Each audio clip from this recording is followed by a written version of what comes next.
For those of you who don't know me, I am a D&D player and a very chaotic one at that. And there's one thing that the friends that I have played with, and along with myself, find almost integral to this sort of storytelling game and experience that we play. And that is being unfiltered, being funny, and just having a damn good time with it. And then I realized a connection to some of the books I read. My fantasy favorites, especially. Only my favorites have the guts to be as unfiltered and wacky as my D&D games get. And now I'm wondering why. Why so few books in the fantasy genre especially do not follow the same trail. My name is Amy Rosenfeld, and today we are talking about how comedy is dying.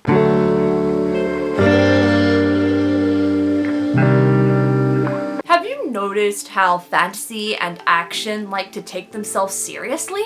How little everyone laughs, and how when characters deliver lines of dialogue that are made to be as funny, everyone just has a very deadpan face as the line gets delivered.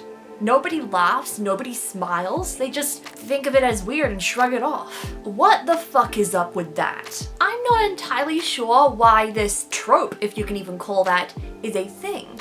Especially when the only times I see the comedic sides come out would be in middle grade fiction and in stories that take clear inspiration from Dungeons and Dragons. Wait, maybe it's not a trope, maybe it's more of a style. I don't like fantasy and action even outside of books being so serious anymore. And I just want to talk about the value of adding a little bit more comedy and quirkiness into your world. Comedy is realism.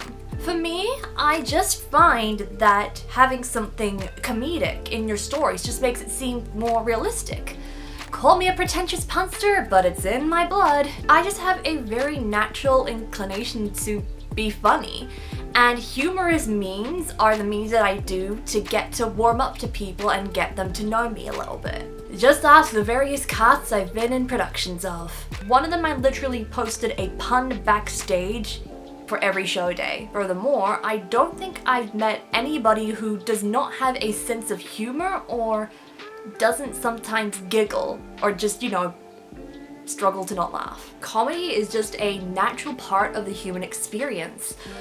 Thus it makes so many of the characters that I have read about imposters, soulless, out to kill the human population. Like seriously, everybody cracks jokes. Whether they're good or not is a different thing, but everybody cracks them. It's not just up to the comedians to give it a try. And we do not need a single character cracking all the jokes either. Good comedy in any story is where every character plays the comedic relief. Even when the stakes are dire, get your characters to laugh, smile, and poke fun at each other in a banterful way. Because that's just gonna make them that much more relatable. Comedy is formless. When people think of comedy, three stereotypes usually come into your mind: Charlie Chaplin, the Three Stooges, or Mr. Bean. If one of those wasn't the first thing that came into your mind when thinking of comedy, you have refined taste. Comedy has this kind of expectation or stigma surrounding it that it is a genre, seen as slapstick, childish, the kind of comedy that you will see in kids' animated movies. Full of getting hurt, running into walls, and fart jokes. But comedy is so much more than that.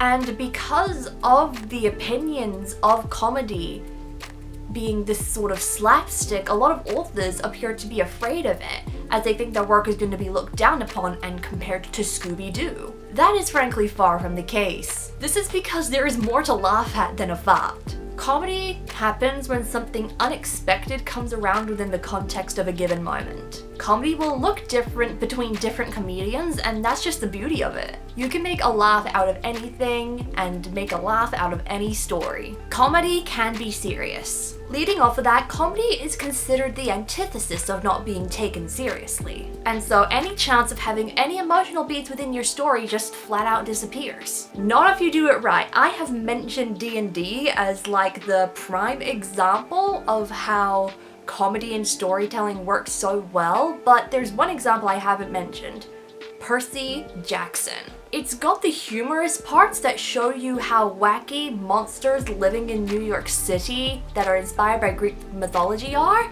and the ways that they adapt the life around them. But its serious undertones come in when Riordan and Percy know when to take things seriously. They know life isn't all sunshine and rainbows. They know when to trade sparkles for mood lighting. This is something that can be easily utilized, especially when you use something akin to a beat sheet or an outlining process. During the part when all goes to hell, there is nothing to laugh at there. You can have deep and emotional connections without the comedy, because you know this doesn't need to be comedic, and you don't have to be comedic the whole time. You can balance it so it's healthy, and it doesn't give us any form of insanity. Comedy is not a genre. Comedy is often considered a genre or a subgenre in the umbrella of things. The umbrella being genres, that term has literally been used to death and you forgot it. You see comedy being genre-ified in TVs and film, especially considering that is the medium where a lot of comedy gets sent out into the world. However, I don't think comedy is a genre. Much like animation is a medium and not a genre, I think comedy is just a storytelling technique and not a genre. When everything appears morbid or depressing, comedy is there to lighten things up.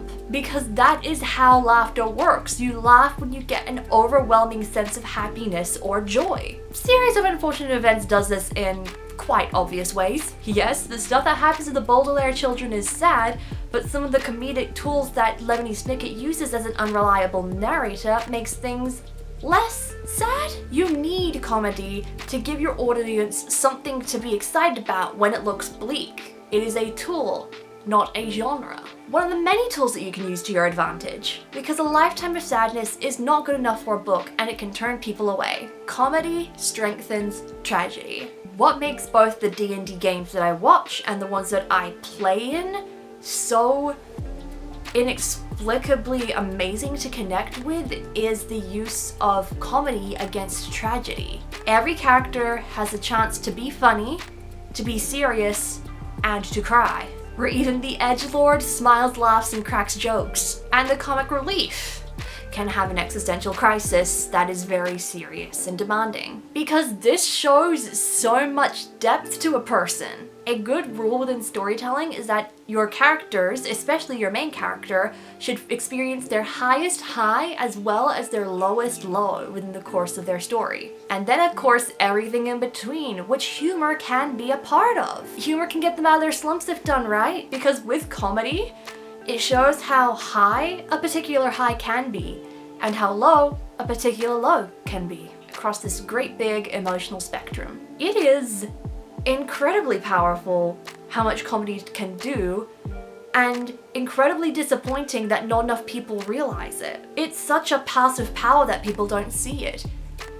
But now you can after watching this video. You can see it utilized in the best stories and see it in the ones that you may write yourself. And thus concludes me resurrecting comedy. Comedy is no longer dead if you take this advice forward and bring it out into the world. So thank you guys so much for watching this video. If you did enjoy it, give it a thumbs up and subscribe if you are new around here. You can ring that little bell to find out when I post more creative content. If you want the comedic and serious touches within a great portal fantasy story, ASTER'S CODA Exposure is the book that you need to pick up. Links are in the description. And while you're down there, you can also check out my Instagram, my TikTok, my Storygraph, and my website. Stay creative, everybody, and help me seeing you in the next video.